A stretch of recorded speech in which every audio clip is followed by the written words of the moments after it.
Navbatdagi aristonimiz bu. Bu uylarda issiq suv bor. Bu 1 yilda bir marta suvni o'chirganda 7 kun ishlatish uchun qo'yilgan ariston. Lekin o'tgan kunlari suv ichganda, buni ishlatishganda turbalargacha qizib ketgan. Ichi to'lgandirda bir tozalatib qo'yaylik debdi. Termex firmasini ham reklama qilib ketay. Yaxshi aristonlar. Termex, Royal, Eco, Jet bular yaxshi aristonlar hisoblanadi. Stenasi baquvvat. Shuni hisobiga yorilib ketish xavfi kamroq bo'ladi. Lekin mana shu aristonni agar yana ozroq ishlatganda yorilib ketardi. Buning sababini sizga isboti bilan qilib beraman. Mana videoni ushlab turing. Ariston yorilib ketishining asosiy sababi ko'pchilik ariston desam aytadi, akam suv isitish deydi buni, boiler deydi. Sizdan yaxshi tushunaman shu suv isitish deyishni ham, elektron boiler, elektrический boiler deyishni ham bilaman. Просто bizga ariston deb nomi ariston bo'lib tilimizda shevamizda qolib ketgan. Qarang.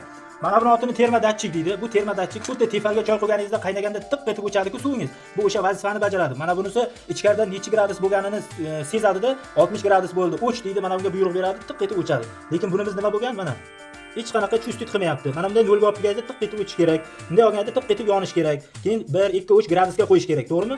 Svit o'chib yonish kerak. Lekin bularniki hozir nima bo'lib qolgan?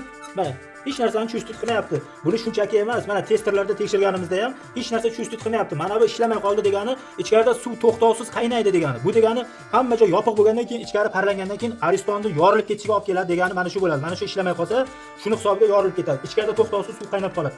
Endi obratnik klapan nima vazifani bajaradi deb bir ikkitasi so'raydi. Mana obratnik klapanimiz bor mana bu yerda. Mana bu obratnik klapan deydi. Obratnik klapan mana shu ishlamay qolgan taqdirda, mana shu termodatchigimiz ishlamay qoldi.